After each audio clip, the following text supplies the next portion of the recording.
इतिहास हमें सिखाता है, हमने इतिहास से कुछ नहीं सीखा। हेलो फ्रेंड्स, मैं हूं मुदिता और आप सभी का स्वागत है मुदिता आईएएस वॉरियर्स में। आज हम आपकी बुक का पहला चैप्टर इतिहास का यूरोप में राष्ट्रवाद का उदय पढ़ेंगे और पढ़ेंगे नहीं, इसको पूरा एक मूवी की तरह एंजॉय करने वाले हैं। ये मूवी भरी हुई है थ्रिल से, ड्रामा से, पॉजिटिव कैरेक्टर हैं, नेगेटिव कैरेक्टर हैं, बहुत ही मज़ा आने वाला है। जिन लोगों को ऐसा लगता है कि हिस्ट्री में रटना पड़ता है या हिस्ट्री समझ नहीं आती या बोरिंग होती है, बहुत सारे बच्चों ने हमारा चैप्टर नंबर 3 भारत में राष्ट्रवाद का वीडियो देखा है और वो स्टूडेंट्स अब हिस्ट्री को बहुत ज़्यादा पसंद करने लगे हैं। तो ये चैप्टर भी आपके लिए बहुत ज़्यादा इंटरेस्टिंग होने वाला है। पहले मैं आपको बता दूं कि ये चैप्टर इंपॉर्टेंट क्यों हो जाता है। देखिए, जो राष्ट्रवाद है यूरोप में, यहाँ पूरे यूरोप की बात हो रही है, यानी पूरे एक महाद्वीप की बात हो रही है। तो वहाँ पे राष्ट्रवाद कैसे फैला, इसको समझने के लिए आपको विश्व इतिहास बताया जा रहा है। और विश्व इतिहास जब आप यूपीएससी, एसएससी कोई भी एग्जाम दोगे तो वहाँ पे मेन टॉपिक होता है। इसके अलावा भाई, अगर आपको यूपीएससी एसएससी नहीं देना तो क्लास 10th के लिए तो आपको अच्छे मार्क्स के लिए ये चैप्टर बहुत अच्छे से करना ही करना है। साथ में अगर आप भारत की स्थिति समझना चाहेंगे कि 16वीं 17वीं शताब्दी में भारत पे क्या इम्पैक्ट पड़ रहा था, तो उसके लिए आपको वर्ल्ड में क्या चल रहा है, विश्व में क्या चल रहा है, वो समझना बहुत ज़रूरी है। तो चलिए शुरू करते हैं। रटना नहीं है, समझना है, और ये मूवी है, पूरी मूवी की तरह चलेगा। सबसे पहले चैप्टर का मीनिंग समझ लेते हैं, उसके बाद हम चैप्टर को गाइस कंटिन्यू करेंगे। तो राष्ट्रवाद, यहाँ पे चैप्टर का नाम है राष्ट्रवाद का उदय। उदय का मतलब क्या होता है? उदय का मतलब होना कि फैलना, डिस्ट्रीब्यूट होना, या फिर निकल के आना। बोलते हैं ना, सूरज उदित हो रहा है, जिसका प्रकाश चारों तरफ फैल रहा है।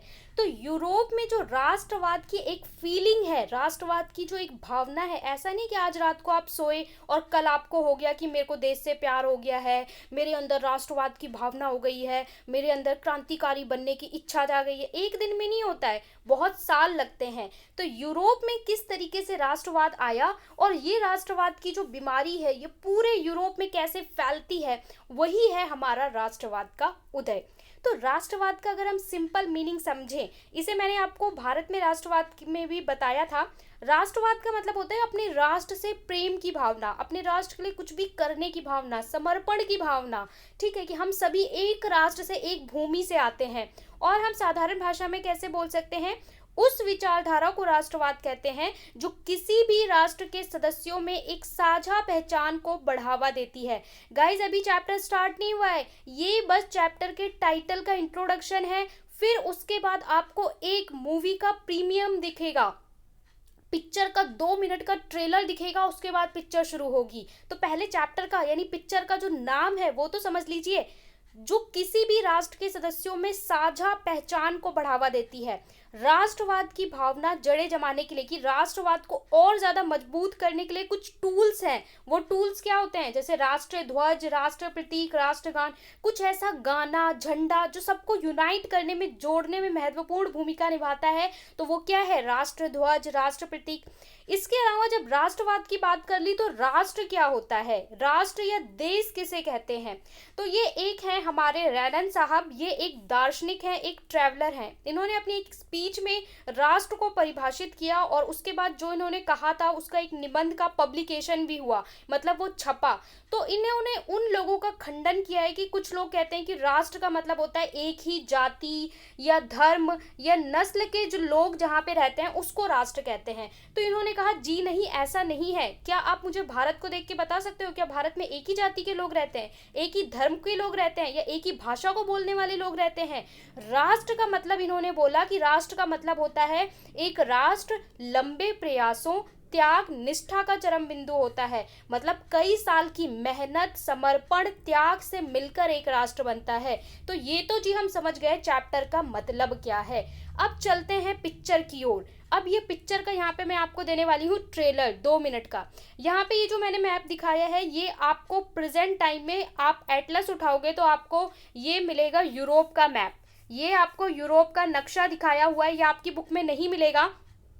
इस चैप्टर में, इस पिक्चर पिक्चर में मैंने एनसीईआरटी को इंक्लूड किया है, आपका एनसीईआरटी कंप्लीट इंक्लूड किया। अगर आप किसी भी बोर्ड से हैं या किसी भी एग्जाम में इस चैप्टर को पढ़ने जा रहे हैं तो यहाँ पे पूरी एनसीईआरटी है, आपको एनसीईआरटी पढ़ने की जरूरत नहीं पड़ेगी। प्लस मैंने वर्कशीट को भी इंक्लूड किया है कि अगर आपको स्कूल से वर्कशीट दी जाए तो आपको दोबारा वर्कशीट भी खोल के देखने की जरूरत ना पड़े। तो ये पूरा कंप्लीट कॉम्बो होगा। अब आप यूरोप का नक्शा अगर आज के टाइम में उठा के देखोगे ना तो आपको इस तरीके का नजर आएगा, लेकिन हमेशा से ये ऐसा नहीं था। जब आप 16वीं शताब्दी 17वीं शताब्दी में जाओगे तो हमेशा से ऐसा नहीं था यूरोप का नक्शा। अब यहाँ पे मैं आपको थोड़ा जूम करके दिखाना चाहूंगी। यहाँ पे आप लोग देख सकते हो फ्रांस को, ये है आपका फ्रांस। इसके अलावा आप लोग नीचे अभी हम जाएंगे जर्मन देखेंगे, ये आपका है पोलैंड, ये है आपका जर्मनी। इसके बाद में आपको I will show you Italy, ठीक है। तो यहाँ पे हम देखेंगे इटली। तो यहाँ पे देखिए ये जो कंट्रीज है ये एक पर्टिकुलर डिफाइन बाउंड्री में है, ये है आपका इटली। तो यहाँ पर्टिकुलर डिफाइन है कि इतना पूरा इटली रहेगा, इतना जर्मनी होगा, इतना फ्रांस होगा, एक बाउंड्री निश्चित है। लेकिन हमेशा से ऐसा नहीं था, कुछ अलग अलग राज्यों में बटे हुए थे, ये सारा अलग थलग पड़ा हुआ था। तो ये कैसे बना है देश, यहाँ पे पूरे यूरोप की बात हो रही है। तो ट्रेलर ये है कि आपने क्लास 9th में, मैं थोड़ा सा रिकॉल करवा दूं, क्लास 9th में चैप्टर पढ़ा था फ्रांस की क्रांति, द फ्रेंच रिवॉल्यूशन। वहां पे हमने पढ़ा था कि जो फ्रांस था, ये फ्रांस की बात कर रहे हैं कि फ्रांस में क्या था, बुर्बो राजवंश के राजा थे, उनका शासक था, बड़ा ही कट्टर राजा था, ठीक है। जनता पीड़ित थी, जो फ्रांस के लोग थे वो 3 पार्ट्स में डिवाइड थे जिनको हम वर्ग कहते हैं।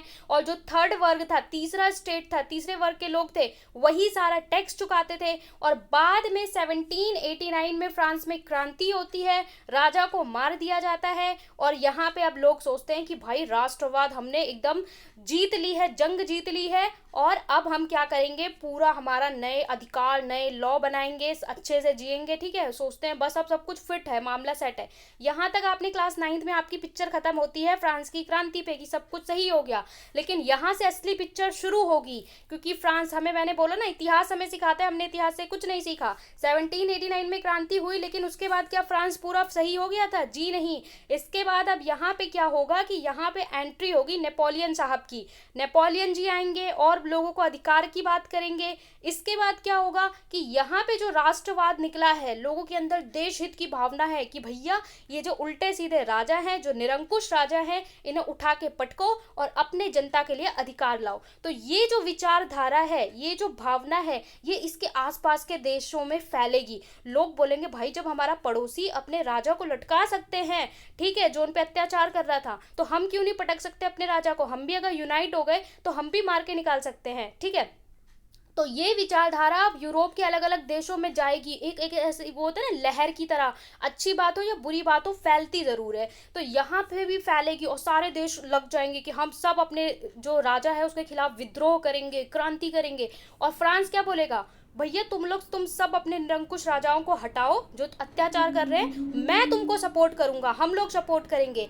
तो यहाँ पे ये सब पूरा विचारधारा को फैलाया जाएगा। फिर फ्रांस जो है खुद बोल रहा है कि मैं तुम सबकी हेल्प करूंगा, खुद वापस फंस जाएगा दोबारा राजतंत्र में, और फिर ये दोबारा आज़ादी कर लेगा और आज़ादी लेके अपने यहाँ तो लोकतंत्र को स्थापित करेगा। साथ में यहाँ पे यूरोप में राष्ट्रवाद बोला जा रहा है, तो यहाँ पे अलग अलग देश की कहानी बताई जाएगी। बेसिक फोकस हमारा पहले फ्रांस पे होगा, फिर यूरोप पे बेसिक फोकस होगा। उसके बाद हम देखेंगे कि जो इटली है वो इटली का एकीकरण कैसे होता है, जर्मनी एक अलग सा देश, राष्ट्र राज्य कैसे बनता है, या फिर हम ब्रिटेन की बात करेंगे, जो ब्रिटेन भारत में आके दादागिरी कर रहा था, अपना कॉलोनी बना लिया था, तो उसने कैसे आज़ादी हासिल की या उसके यहाँ डेमोक्रेसी कैसे आई। देखिए उस समय जो सब लोकतांत्रिक देश बने हैं ना, तो इसका सबका अलग अलग तरीका है। जैसे हम कॉलोनी सिस्टम में औपनिवेश में उलझे हुए थे, यानी कुछ देश ऐसे थे जिनके ऊपर कोई और रूल कर रहा था, ठीक है, कुछ देश ऐसे थे जिनके ऊपर कोई रूल नहीं कर रहा था, लेकिन जो अपना राजा था, अपने देश का राजा, वो ही नालायक था, अपने देश का राजा ही अत्याचार कर रहा था। कुछ देश ऐसे थे जहाँ पे राजतंत्र था, लोकतंत्र नहीं था, तो लोगों ने बहुत टाइम चलने के बाद धीरे धीरे डेवलपमेंट किया। तो सारी देशों की स्थिति जो है समझने की कोशिश करेंगे। ये 2 मिनट का आपका ट्रेलर था, अब शुरू होगी आपकी पिक्चर। हमारी बुक में जो चैप्टर शुरू होता है एनसीईआरटी में, वो कुछ इस तरीके से शुरू होता है। यहाँ पे एक इमेज दिखाई हुई है, इस इमेज को ध्यान से देखिए। इस इमेज को एक चित्रकार ने बनाया है। देखिए, जो चित्रकार होते हैं या कवि होते हैं, उनकी राष्ट्रवाद को बढ़ाने में बहुत बड़ी भूमिका रही है। क्योंकि जो एक कवि होता है ना, वो कहते हैं ना, जहाँ ना पहुँचे रवि वहाँ पहुँचे कवि। जो कवि होते हैं वो अपनी इमेजिनेशन में कुछ भी कल्पना कर सकते हैं। बहुत सारे हमारे देश में कवि थे जिन्होंने आज़ादी से पहले ही आज़ाद भारत की कल्पना करी थी। बहुत सारे चित्रकार ऐसे रहे हैं जिन्होंने आज़ादी से पहले आज़ादी की कल्पना करी। तो वैसे ही एक चित्रकार है यूरोप के, जिन्होंने यहाँ पे चित्र बनाया है और वो कल्पना कर रहे हैं एक ऐसे संसार की जहाँ पे सब जगह राजतंत्र होगा, राजतंत्र को हटा के सब जगह लोकतंत्र होगा, या हम कह सकते हैं जनतंत्र होगा, जनता का शासन होगा, लोगों के अपने झंडे होंगे, एक स्वतंत्र राष्ट्र के झंडे होंगे। तो यहाँ पे उन्होंने एक चित्र दिखाया है। इस चित्र को आप लोग ध्यान से देखिए, क्योंकि एग्जाम में, बोर्ड एग्जाम में आपको चित्र दे दिया जाता है और बोलते हैं ये चित्र किसने बनाया है या फिर इस चित्र में क्या दिखाया जा रहा है। यहाँ पे आपको एक इमेज में एक मूर्ति नजर आ रही है, ठीक है, थोड़ा आपको शो करके दिखाऊंगी। ये आपको मूर्ति नजर आ रही है। यहाँ मूर्ति जो दिखाई गई है वो दिखाई गई है आजादी की देवी, ठीक है। हम लोग देश को, आजादी को उस समय देवी के रूप में दिखा रहे थे, तो देवी की तरह दिखाई है। इनके हाथ में दिखाया कि मशाल पकड़ी है। मशाल का मतलब क्या? ज्ञान का प्रकाश जो पूरे अंधकार का नाश करेगा। एक हाथ में उनके पास एक रूल बुक है, मतलब एक पेपर डॉक्यूमेंट है जहाँ पे सारे नियम लिखे हुए हैं, लोगों के अधिकार लिखे हुए हैं। ऊपर दिखाया है कि यहाँ पे स्वर्ग है और यहाँ पे ईसा मसीह और जो फरिश्ते हैं वो देख रहे हैं। यहाँ पे दिखाया है कि लंबी सी लाइन है, कतार है, जहाँ पे बच्चे, औरत, आदमी सब लोग लाइनों में लगे हुए हैं। अब आप देख सकते हैं लाइन में क्या है, अलग अलग तरह के लोगों ने कपड़े पहने हैं, अलग अलग फ्लैग पकड़ा है, इसका मतलब वो अलग अलग देश से आते हैं। तो ये कल्पना करी है एक चित्रकार ने। इस तरीके से शुरू होता है पिक्चर, हमारी पिक्चर यहाँ से शुरू होती है।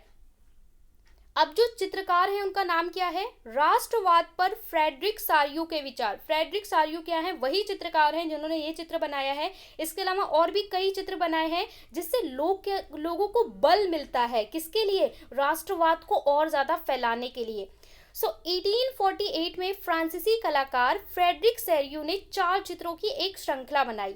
इनमें उसने अपने सपनों का संसार रचा था। कि मतलब मैंने कहा ना कि जो चित्रकार होते हैं वो कल्पना शक्ति से ही बना लेते हैं। वहां पे इन्होंने क्या किया है, अपने शब्दों में जनतांत्रिक और सामाजिक गणतंत्र से मिलकर बना था। मतलब एक ऐसा समाज जहां पे लोग क्या होगा, गणतंत्र होगा, लोगों का तंत्र होगा, ऐसे समाज की कल्पना की है। यहाँ पे उन्होंने क्या दिखाया है कि जो लाइन में लोग चल रहे हैं यूरोप के, वहां पे सभी उम्र के और सभी स्त्री पुरुष बच्चे, इसका मतलब कोई भेदभाव नहीं है ऊंच नीच का, बड़े बूढ़े बच्चे सब लोग सम्मिलित हैं। प्रतिमा में उन्होंने क्या दिखाया हुआ है ये सब ध्यान से देख लीजिए। ज्ञान उदय की मशाल, यानी एक हाथ में मशाल है, उसका मशाल का मतलब क्या है? जो ज्ञान का प्रकाश फैला रहा है। और जो अंधकार है, अंधकार क्या है? जो निरंकुशवाद है, ये जो अंधकार है उसको मिटा रहा है।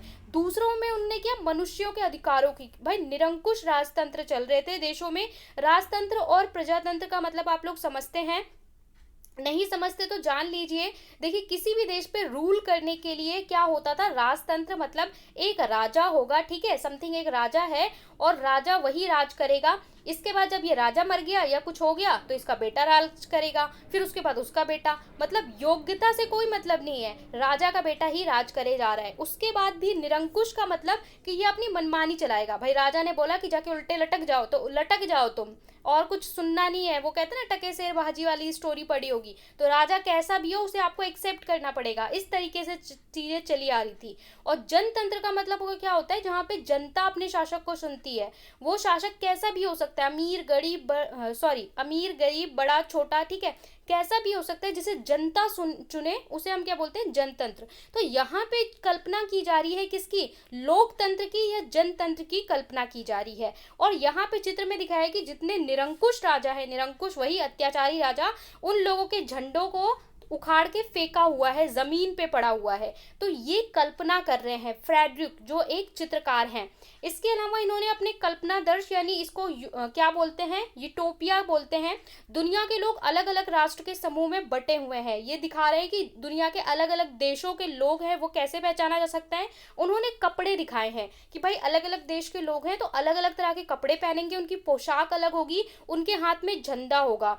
और स्वतंत्रता की मूर्ति कहीं आगे जुलूस का नेतृत्व कर रहे हैं कौन? संयुक्त राज्य अमेरिका और स्विट्जरलैंड। इसके अलावा वो दिखा रहे हैं कि फ्रांस जो क्रांतिकारी तिरंगे से पहचाना जा सकता है। कि उस समय जो फ्रांस था, फ्रांस में क्या चलती थी? क्रांति। तो फ्रांस जो है वो क्रांति का झंडा लिए हुए हैं, मतलब वहाँ पे क्रांति हो रही है। तो इस तरीके से पूरी इमेजिनेशन दिखाई है, ईसा मसीह और फरिश्ते को दिखाया कि वो ऊपर से देख रहे हैं। तो ये इस तरीके से आपका जो चैप्टर है ना वो कुछ शुरू होता है एक चित्रकार की इमेजिनेशन से। तो ये जो इमेजिनेशन कर रहे हैं ना चित्रकार हमारे पाठ के प्रारंभ में, पाठ के अंत में यानी कि जब आपकी पिक्चर खत्म होगी तो आपको वैसा ही एक देश मिलेगा, वैसी ही दुनिया मिलेगी। तो चलिए आगे बढ़ते हैं। यहाँ पे जो वर्ड यूज हुआ है उसका मतलब समझ लीजिए, निरंकुशवाद किसे बोलते हैं, ठीक है, या फिर कल्पनादर्श। ये वर्ड्स के मीनिंग आपको समझने बहुत जरूरी हैं। ऐसी सरकार या शासन व्यवस्था जिसकी सत्ता पर किसी प्रकार का कोई अंकुश नहीं होता, किसी प्रकार का कोई अंकुश नहीं, राजा जो मनमानी चाहे कर सकता है, उसको हम क्या बोलते हैं, निरंकुशवाद। फ्रांस का राजा हमने देखा, बहुत सारे भारत में भी ऐसे राजा हुए हैं, या हर देश में आप किसी भी देश का इतिहास उठा के देख लीजिए, ऐसे हर जगह आपको राजा मिल जाएंगे, ठीक है। अभी भी प्रेजेंट टाइम में दुनिया में कोई एक आध देश है जहाँ पे ऐसे निरंकुशवाद चलता है, आप वो कमेंट करके बता सकते हैं। इतिहास में ऐसी राजशाही सरकारों को हम क्या बोलते थे, निरंकुश बोलते थे, जो अत्यंत केंद्रीकृत सैन्य बल पर आधारित होती, कि भैया तो हमने बोल दिया कि जाओ, आज से जो हमारे देश के लोग हैं आज से वो क्या करेंगे, आधे कपड़े पहनेंगे। राजा ने बोल दिया अब करना है, नहीं करे तो क्या करेगा, बोल देगा सेना लगा देगा, इन लोग को जाओ मारो पीटो फांसी पे लटका दो। निरंकुश राजा है, कुछ भी कर सकता है।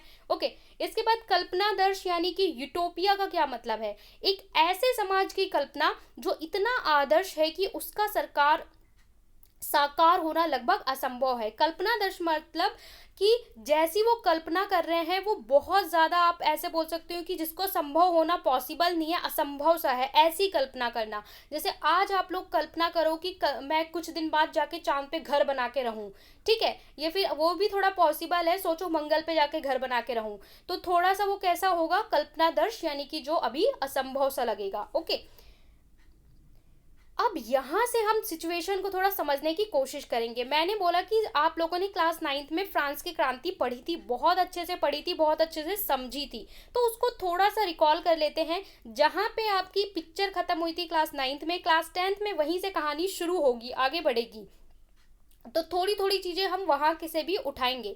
तो 1789 में फ्रांस की क्रांति हुई और वहीं से ये जो राष्ट्रवाद का शब्द है, राष्ट्रवाद की विचारधारा है, उसने तूल पकड़ा और वो फैलने लगा। राष्ट्रवाद की पहली स्पष्ट अभिव्यक्ति कहाँ से आती है, 1789 फ्रांसीसी क्रांति से।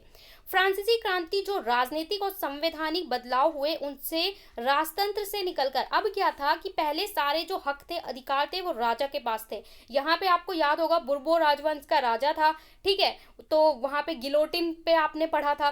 तो जब उसको हटाया जाता है, अब लोग क्या बोलते हैं कि ये जो पूरी पावर है सब कुछ जो राजा के पास है ये जनता के पास आएगी। अब जनता अपना नीति निर्धारण करेगा, जनता खुद अपनी लिए नीति बनाएगा। 19वीं सदी के दौरान जो ये राष्ट्रवाद थी, ये राष्ट्रवाद एक बहुत बड़ी पावर बन के निकली, ठीक है, सभी देशों के लिए। दुनिया में जो राष्ट्रवाद था वो एक हथियार बन के निकला।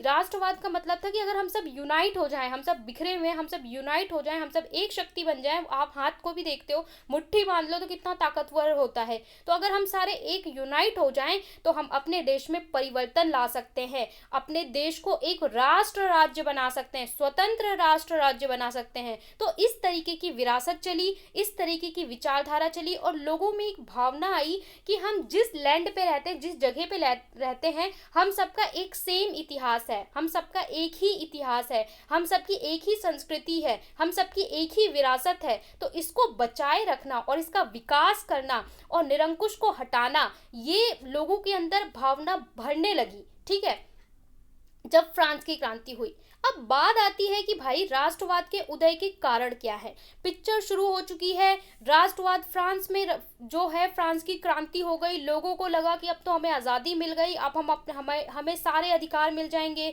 जो हमसे मनमाना टैक्स लिया जा रहा था, कर लिया जा रहा था, अब वो नहीं लिया जाएगा।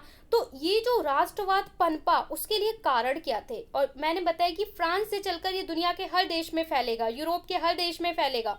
तो राष्ट्रवाद के मुख्यतः कारण क्या थे, तो अगर हम पहला कारण देखेंगे, रीजन नंबर 1, ठीक है, इस तरीके से डायग्राम आप एग्जाम में भी बना सकते हो। 4 मार्क का क्वेश्चन आता है तो आप इस तरीके से एग्जाम में पॉइंट्स लिख के बॉक्स बना के और एक एक को फिर जाके एक्सप्लेन कर सकते हो, ठीक है, तो प्रेजेंटेशन अच्छी होगी आपकी। निरंकुश शासन व्यवस्था, निरंकुश शासन व्यवस्था वही मनमाने वाले राजा जो मतलब अपनी मनमानी या फिर हमारी भाषा में बोले तो दादागिरी करते थे। उन सारी व्यवस्थाओं से लोग इतना ज्यादा पीड़ित हो गए थे कि लोगों को लगा कि अब हम सबको मिलना ही होगा और अब हम लोगों को अपने अधिकार के लिए आवाज उठानी होगी, ठीक है, तो इसलिए राष्ट्रवाद बढ़ा। इसके बाद दूसरा कारण था कि उदारवादी विचारों का प्रसार। अब ये उदारवादी क्या होता है? उदारवादी वो लोगों की सोच थी जो चाहते थे कि हम सबको एक अधिकार मिलना चाहिए, सबके साथ समान व्यवहार किया जाना चाहिए, निजीकरण किया जाना चाहिए यानी प्राइवेटाइजेशन किया जाना चाहिए, देश का विकास जल्दी से किया जाना चाहिए। तो जो ये विचारधारा थी, जो पढ़ा लिखा वर्ग था, उसमें ये विचारधारा बहुत तेजी से फैल रही थी। अगला पॉइंट आता है कि स्वतंत्रता समानता। इसके अलावा लोगों के अंदर ये भी भावना आ रही थी कि भाई हम सब क्या है, स्वतंत्र होंगे। स्वतंत्रता, देखिए सबके लिए स्वतंत्रता का मीनिंग अलग होता है। स्वतंत्रता समानता, हम सबको सेम अधिकार दिए जाएं। जैसे हम बोलते हैं डिस्क्रिमिनेशन, तो डिस्क्रिमिनेशन केवल हमारे देश में नहीं, दुनिया के हर देश में था। किसी देश में काले गोरों के हिसाब से डिस्क्रिमिनेशन किया जाता था, किसी देश में कि भाई जो थर्ड वर्ग के, तीसरे स्टेट के लोगों थे, किसान थे, उनके साथ भेदभाव किया जाता था। यानी गरीब आदमी के साथ हर जगह अत्याचार हो रहा था, हर जगह भेदभाव हो रहा था। तो लोगों के अंदर ये भावना है कि आखिर हम सबका जो दुश्मन है वो एक ही है, तो हम सबको मिलना ही होगा, ठीक है। अगला था कि शिक्षित मध्यम वर्ग। जो शिक्षित वर्ग था, जो मिडिल क्लास वाले थे, वो लोग सारे इसमें बहुत ज्यादा भूमिका निभाते हैं। और अगर आप किसी भी देश का इतिहास उठा के देखोगे, जो ट्रेवल करता है, सफर करता है ना, जो सबसे ज्यादा मुसीबतें उठाता है, वो एक आम जनता होती है। जो मुख्य, जो देश की जनता होती है, वही क्रांति करती है, वही देश की जनता से कर लिया जाता है, उन्हीं लोगों को प्रताड़ित किया जाता है। और क्रांति, अगर आप वर्ड सुनते हो तो क्रांति किसी एक दिन में नहीं होती। लोग 100 साल तक, 50 साल तक बहुत ज्यादा उत्पीड़ित हो जाते हैं। जब ये हो जाता है कि अब या तो मरना है या मारना, तभी क्रांति होती है। अगर आपसे मैं बोल दूं कि कल से धरने पे बैठ जाओ, तो क्या आप धरने पे बैठोगे? नहीं बैठोगे। आप बोलोगे यार स्कूल जाना है, यार मुझे दफ्तर जाना है, मुझे ये करना है, वो करना है, मैं क्यों फालतू में बैठूं। लोग अपने सड़कों पे तब उतरते हैं, लोग अपने अधिकारों के लिए तब बात करते हैं जब मरने मारने की बात आ जाती है, जब काफी समय से लोग भूखे मर रहे होते हैं, अब उनके पास कोई ऑप्शन ही नहीं बचता है। तो जहां भी क्रांति हुई है, जब लोग लड़ने के लिए तैयार हो जाते हैं, इसका मतलब कि पानी सर के ऊपर जा चुका है। तो राष्ट्रवाद के फैलने के ये 4 मुख्य कारण थे। अब हम देखेंगे कि यूरोप में राष्ट्रवाद का जो विकास होता है ना, उसकी एक श्रृंखला देखेंगे कि किस तरीके से स्टेप बाय स्टेप यूरोप में राष्ट्रवाद बढ़ेगा या फैलेगा। मैं इसको थोड़ा सा जूम करके आपको दिखाऊंगी। अगर आप इस बॉक्सेस को देखोगे तो आपको ज़्यादा अच्छे से समझ में आएगा कि जो फ्रांस की क्रांति होती है वो 1789 में होती है। इसके बाद मैंने बताया आपको कि नेपोलियन आएंगे और नेपोलियन लेके आएंगे नागरिक संहिता। नागरिक संहिता एक रूल बुक थी जिसमें नागरिकों के लिए बहुत सारे अधिकार और नियम बनाए गए थे। नेपोलियन ने बनाया था, इसलिए हम नेपोलियन संहिता से भी बोलते हैं। 1804 में यहाँ से लोगों के अंदर और भी ज़्यादा राष्ट्रवाद की भावना बढ़ी। इसके बाद क्या होता है? वियना की संधि। वियना एक सम्मेलन होता है, वहाँ पे बहुत सारे देश मिलते हैं यूरोप के और एक नई रूल बनाते हैं। उस मीटिंग को हम वियना संधि या वियना कांग्रेस कहते हैं। उस पे हस्ताक्षर किए थे, साइन किए थे अलग अलग देशों ने, ठीक है, जिससे बाकी जो आम जनता थी वो जाहिर सी बात है खुश नहीं थी। इसके बाद क्या होता है? उदारवादियों की क्रांति। वही उदारवादी लोग या क्रांतिकारी लोग जो अपने देश को स्वतंत्र करना चाहते हैं, आज़ादी चाहते हैं, अधिकार चाहते हैं, सम्मान चाहते हैं। तो ये जो उदारवादियों की क्रांति थी 1848 में, ये और बढ़ती है। इसके बाद जर्मनी का एकीकरण होता है 1871 तक, और फिर इटली का एकीकरण होता है, मतलब इटली एक स्वतंत्र राष्ट्र बनता है और जर्मनी भी एक स्वतंत्र राष्ट्र बनता है। तो इस तरीके से पूरा यूरोप में राष्ट्रवाद को हम लेके चलेंगे अपनी पिक्चर को। फ्रांसीसी क्रांति के आरंभ से ही फ्रांसीसी क्रांतिकारियों ने ऐसे अनेक कदम उठाए जिनसे फ्रांसीसी लोग सामूहिक पहचान की भावना पैदा हो सकी। यानी जो क्रांतिकारी थे, ठीक है, हर देश में क्रांतिकारी होते हैं, उन्होंने कुछ ना कुछ ऐसा किया कि लोगों को लगा कि हाँ, हम सब किसी ना किसी चीज से जुड़े हुए हैं।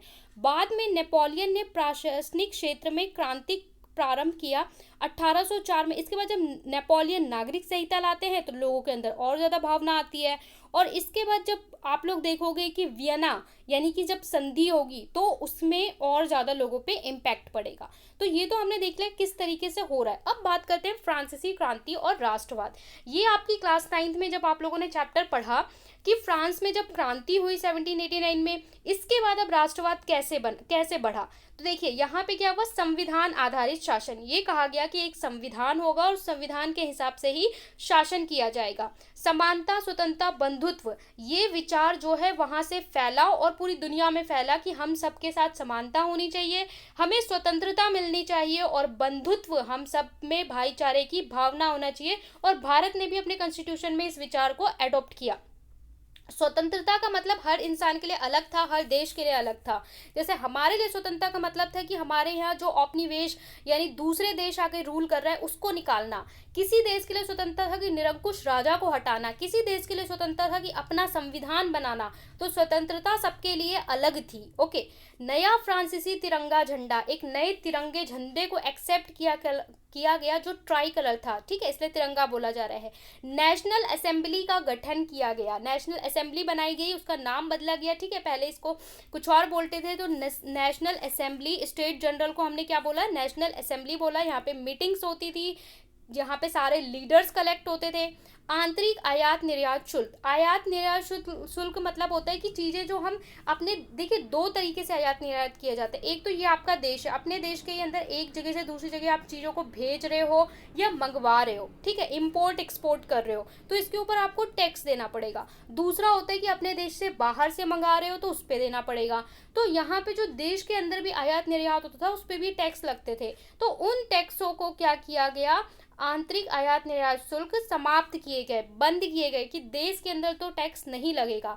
माप तौल की एक समान व्यवस्था कि मेजरमेंट की, अभी आपको 1 kg आलू लेना है तो आपको हर जगह सेम ही उसका एक सिस्टम होता है कि 1 किलो चाहे आप मुंबई में खरीदो दिल्ली में खरीदो समान होगा, ठीक है, लेकिन उस समय ऐसा नहीं था। तो ऐसी व्यवस्था की गई कि मेजरमेंट की सबकी इक्वल प्रणाली हो, सब जगह सेम हो। फ्रेंच को राष्ट्र की साझा भाषा बनाया गया। इसके अलावा और भी लोगों को जोड़ने के लिए एक भाषा को देश की भाषा बोला गया, फ्रेंच को। तो ये सारी चीजें की गई थी फ्रांस की क्रांति के बाद, जिसमें लोगों के अंदर और ज्यादा राष्ट्रवाद की भावना जागृत हुई।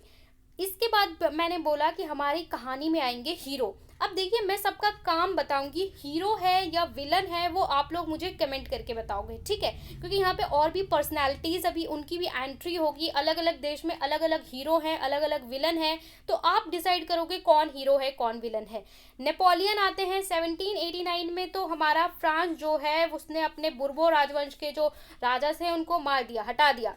1799 से 1815 तक जो नेपोलियन आएंगे ये फ्रांस पे रूल करते हैं, बहुत सारे डेवलपमेंट करते हैं और नेपोलियन बहुत सारे युद्ध करके आसपास के जो देश हैं उस पर भी अपना दबदबा जमा लेते हैं। लोग नेपोलियन से डरते हैं, भाई बड़ा पावरफुल है। ये रूल बुक बनाता है, नेपोलियन संहिता बनाता है जिसमें बोलते हैं हाँ भाई जनता को सबको सारे अधिकार दिए जाएंगे। और 1799 में प्रथम राजदूत बनकर पूर्ण अधिकार प्राप्त किया। तो ये तो हो गया नेपोलियन का इंट्रोडक्शन। अब नेपोलियन ने 1804 में नागरिक संहिता लाई, जिसको हम नेपोलियन संहिता के नाम से भी जानते हैं। संहिता मतलब क्या है, नेपोलियन संहिता या नागरिक संहिता एक रूल बुक जिसमें रूल्स लिखे थे, नियम लिखे थे, अधिकार लिखे थे जनता के लिए। बेसिकली इसमें क्या रूल्स थे, कानून के समक्ष बराबरी, यानी एक कानून होगा हर चीज के लिए और जिसके सामने सबके लिए सेम होगा। ऐसा नहीं है एक अमीर के लिए एक गरीब के लिए अलग होगा, सबके लिए बराबरी होगी। संपत्ति के अधिकार को सुरक्षित बनाया गया। इसके अलावा प्रशासनिक विभाजन को सरल बनाया गया, किसी भी तरह के डिवीजन को सिंपल बनाया गया। वही माप तोल की व्यवस्था जो अभी हमने पीछे पढ़ा कि किसी भी चीज को मेजर करने की जो व्यवस्था है वो पूरे राज्य में, पूरे राष्ट्र में सेम होनी चाहिए। सामंती व्यवस्था को समाप्त किया गया। सामंती मतलब जो जागीरदार होते थे, जो पैसे लेते थे, ठीक है, ऐसे अलग अलग जमींदार होते थे, तो इस व्यवस्था को समाप्त किया गया। भूदासत्व, भूदासत्व मतलब फ्री में अपना दास बना के अपनी भूमि पे काम करवाते थे, तो इस तरीके की जो व्यवस्था थी उसे बंद किया गया। जागीरदार शुल्कों की मुक्ति दिलाई गई। यातायात संचार प्रणालियों में सुधार किया गया। इसके अलावा नेपोलियन ने क्या किया, राजनीतिक स्वतंत्रता लोगों की छीनी और क्या किया कि जो हमारे सेना है, सेना में, फ्रांसीसी सेना में शामिल होने के लिए लोगों को मजबूर किया कि आप लोग को सेना में शामिल होना पड़ेगा, उसके बदले ये सारे अधिकार तो आपको दिए ही जा रहे हैं। तो इस तरीके से कुछ नागरिक संहिता आई, और नागरिक संहिता से अब लोगों को लग रहा था कि हमारे देश का विकास होगा, मतलब हमने अपने एक ऐसे निरंकुश राजा को तो हटा दिया, अब हमारे देश का डेवलपमेंट होगा क्योंकि हमें तो अधिकार मिल रहा है। लेकिन लोगों ने इतिहास से नहीं सीखा कि जो चीज गई है वो वापस भी आ सकती है, हमें एक सॉलिड बेस चाहिए, ठीक है। तो सॉलिड बेस नहीं बना पाए थे वो लोग, ये सब हवा में बातें चल रही थी। थोड़ा टाइम के लिए नेपोलियन आया, इसके बाद क्या होता है, यूरोप में राष्ट्रवाद का निर्माण। तो आप लोग अब यहाँ पे यूरोप की बात की जा रही है। यूरोप जब हम बोल रहे हैं, फ्रांस तो देखिए यूरोप का एक छोटा सा देश है। जब हम यूरोप की बात करते हैं तो ये यूरोप पूरा आ जाता है हमारा, ठीक है। यूरोप मतलब यहाँ पे कई देश हैं। तो यूरोप में राष्ट्रवाद का निर्माण में, अगर आपको बुक में लिखा हुआ है एनसीईआरटी में, सामूहिक पहचान या समान संस्कृति नहीं होने के कारण कोई भी राष्ट्र यूरोप में नहीं था। मतलब यूरोप में ऐसा नहीं था कि कोई एक पर्टिकुलर देश है, ठीक है, एक निश्चित बाउंड्री नहीं थी। आज के टाइम में मैं आपको बोलूंगी कि जर्मनी बता दो तो आप बोलोगे हाँ इतना पर्टिकुलर जर्मनी है, यहाँ से यहाँ तक 1 इंच भी इसके बाहर नहीं, 1 इंच भी इसके अंदर नहीं। अगर आपने ड्रॉ कर दिया तो भाई आप पे केस हो जाएगा, ठीक है। लेकिन उस टाइम नहीं था, उस टाइम क्या होता था, राजतंत्र था। कोई राजा आया, उसने अपने आसपास की थोड़ी सी बाउंड्री जीत ली और उसको भी अपने में मिला लिया, कभी थोड़ा सा हार गए, वो यहाँ से चला गया। तो इस तरीके से चलता था, कोई एक निश्चित राष्ट्र राज्य नहीं था। इसका मुख्य कारण ये भी था कि लोगों की संस्कृति अलग थी, भाषाएं अलग थी। अगर आप भारत को भी उठा के देखोगे, मैं आपको रिलेट करके इसलिए बता रही हूँ जिससे आप इतिहास बोरिंग ना लगे, आपको पता चले। अगर आप भारत को भी उठा के देखोगे तो हमारा जो पाकिस्तान है, बांग्लादेश है, ये सारा हमारा ही देश का पार्ट था, एक फिक्स्ड बाउंड्री वो सारा इंक्लूड करके था। लेकिन आज के टाइम में भारत का नक्शा देखोगे तो अलग है, ठीक है। जैसे उदाहरण यहाँ पे लिखा हुआ है कि हंगरी की आधी जो आबादी थी वो म्यांमार भाषा बोलती थी, जबकि आधी आबादी थी वो अलग अलग भाषाएं बोलती थी। तो यहाँ पे लोग की जो कल्चर था, संस्कृति थी, वो भी अलग था, भाषाएं भी अलग थी। और यूरोप में कोई भी एक ऐसा देश नहीं था जो पर्टिकुलर डिफाइंड हो, ठीक है। अगर हम बात करें लोगों की, यूरोप में ही हम बात कर रहे हैं, लोगों की स्थिति क्या थी, ठीक है। फ्रांस की क्रांति हो गई, अब लोगों की क्या स्थिति थी, तो कुलीन वर्ग और नया मध्यम वर्ग। कुलीन वर्ग वो है जो अमीर हिस्सा है, अमीर पार्टी है। कुलीन वर्ग में कौन है, सामाजिक राजनीतिक रूप से भूमि का मालिक, जिसके पास ज्यादा भूमि है। देखिए जो अमीर होता है ना वो सब देश में खुश था, तो अमीर वाला पार्टी था कौन सा, कुलीन वर्ग। ये लोग क्या करते थे, आपस में वैवाहिक संबंध होते थे, शादी कर लेते थे एक दूसरे से, ठीक है। तो ये सारा अमीर वर्ग था जिनके पास पूरी जमीन थी। जनसंख्या की दृष्टि से ये समूह छोटा था, यानी जो जिसके पास ज्यादा पैसा था वो कम लोग थे, और ये लोग टैक्स क्या करते थे, कम देते थे। जो किसान थे, अधिकांश जनसंख्या थी वो क्या थी, किसान थी, और सबसे ज्यादा टैक्स कौन देते थे, यही देते थे, किसान देते थे, ठीक है। सबसे ज्यादा प्रताड़ित इन्हें किया जाता था, सबसे ज्यादा टैक्स भी यही देते थे, तो सबसे ज्यादा जनसंख्या भी इन्हीं की थी। और कुलीन वर्ग कम था, टैक्स भी कम देगा, और अमीर पार्टी था। मध्यम वर्ग की बात करें, मिडिल क्लास वालों की, अमीर गरीब की बात कर ली, मिडिल क्लास वालों की, तो क्लबों के विकास में वाणिज्यिक वर्गों के उदय के साथ नया सामाजिक वर्ग उभरा, शिक्षित और उदारवादी। ये वर्ग वो था मिडिल क्लास वाला जो अपनी एजुकेशन के साथ साथ ये समझ रहा था कि भैया हमारे पास अधिकार होने चाहिए। ये जो मध्यम वर्ग था, मिडिल क्लास वाला था, तो मिडिल क्लास वाले ने ही उदारवाद को बढ़ावा दिया कि हमारे लिए अधिकार होने चाहिए, ठीक है। तो जो मध्यम वर्ग था ये बिल्कुल सेटल था, मध्यम वर्ग ने बहुत ज़्यादा योगदान दिया राष्ट्रवाद को बढ़ाने के लिए। ये तो हमने लोगों की स्थिति देख ली। अब हम बात करते हैं उदारवादी राष्ट्रवाद के क्या मायने थे। ये हमने बात कर लिया, मध्यम वर्ग थे वो उदारवादी थे। उदारवादी कि क्या मायने थे, उन लोग की क्या डिमांड्स थी। तो अगर हम इन्हें पॉइंट्स में देखने की कोशिश करें उदारवादी की, ठीक है। अगर आपको इस चैप्टर को आप एनसीईआरटी से पढ़ने जाओगे, हो सकता है आप कंफ्यूज हो जाओ, कॉन्फ्लिक्ट्स आए या कहाँ से क्या चल रहा है। यहाँ पे मैं आपको स्टेप बाय स्टेप सारी चीज़ें कंक्लूड करके चलूंगी, तो आपको कोई कंफ्यूजन नहीं होगा। आपको एक बार वीडियो देखना है, एक बार एनसीईआरटी से रीड करना है, और एग्जाम टाइम पे फिर से वीडियो देख लेना है, आपको कोई भी कंफ्यूजन नहीं होने वाला है। ओके, सो उदारवाद व्यक्ति की आज़ादी और कानून के समक्ष बराबरी के लिए खड़ा था। उदारवादी ऐसा चाहते थे कि भाई क्या होना चाहिए, हर इंसान को आज़ादी मिलनी चाहिए और हर इंसान के लिए कानून के समक्ष बराबरी होनी चाहिए। ऐसा नहीं है कि एक अमीर ने कोई काम किया तो उसको 1 साल की सज़ा, गरीब ने किया तो 10 साल की सज़ा। बराबरी होनी चाहिए, निरंकुश शासक और पट्टीदारी वर्ग विशेषाधिकार की समाप्ति। ठीक है, जो निरंकुश शासक हैं उनको हटाया जाए, संसद के माध्यम से संविधान, एक संविधान बनाया जाए जो संसद के माध्यम से वहां पे रूल करे, और जो राजा है उसे हटाया जाए, या फिर राजा जो होगा वो भी संसद के अंदर ही आएगा, ऐसा नहीं कि राजा संसद से बड़ा हो जाए, ऐसा नहीं होना चाहिए। आर्थिक क्षेत्र में उदारवाद, बाजारों की मुक्ति, ऐसा नहीं हो कि जो बाजार हैं उन पे राजा का नियंत्रण है, बाजार में हर कोई जाके बेच सके, हर कोई बिजनेस कर सके, चीजों और पूंजी के आगमन पर राज्य द्वारा लगाए गए प्रतिबंधों। इसके अलावा जो आप टैक्स दे रहे हो कि एक राज्य से दूसरे राज्य ले जाने के लिए हम टैक्स लेंगे या प्रतिबंध है, वो सब चीजें नहीं होनी चाहिए, ओपन होना चाहिए, तभी देश का विकास होगा। इसके अलावा एक सीमा शुल्क जिसका नाम है जॉल्वरिन ने टैरिफ बाधाओं को समाप्त कर दिया, मुद्राओं की संख्या को 2 कम कर दिया। ठीक है, तो इस तरीके से जो अनचाहे जो टैक्स थे, कर थे, उनको हटाया जाना चाहिए। कहीं पे यातायात करने के लिए जो टैक्स हैं उन्हें हटाया जाना चाहिए। सबके लिए समान अधिकार होने चाहिए। तो ये सारी डिमांड थी उदारवादी लोगों की। अगर हम इसको डायग्राम से समझने की चाहें कि उदारवादी राष्ट्रवाद, तो इनका क्या मीनिंग था, तो इसे आप बॉक्स से समझ सकते हो। सहमति पर आधारित सरकार अर्थात राजतंत्र का अंत, यानी कि राजतंत्र नहीं होना चाहिए। दूसरा, संविधान आधारित शासन। अगर आप बॉक्स में बनाना चाहो नोट्स में तो इस तरीके से बना सकते हो कि जो शासन होगा वो किसका होना चाहिए, संविधान पे आधारित, संविधान एक कानून की किताब होनी चाहिए। संसदीय सरकार या प्रतिनिधि आधारित। इसके अलावा विशेषाधिकार का अंत, जितने भी तरह के विशेषाधिकार दिए गए चाहे कुलीन वर्ग को चाहे राजा को, वो सारे समाप्त किए जाने चाहिए। कानून के सामने सबको बराबरी का अधिकार मिलना चाहिए। मताधिकार यानी अधिकार होना चाहिए वोटिंग का हर इंसान को। मुक्त बाजार, बाजार का मतलब कि बाजार में जो यहाँ एक जगह से दूसरी जगह लाने पे शुल्क लगाए जा रहे हैं, टैक्स, वो नहीं होना चाहिए, और बाजार में कोई भी आ सकता है, सबके लिए ओपन होना चाहिए। ठीक है, वस्तुओं और सेवाओं पर जितने भी तरह के प्रतिबंध हैं वो सारे हटाए जाने चाहिए। तो ये हो गया हमारा उदारवाद या उदारवाद वालों की क्या डिमांड्स थी।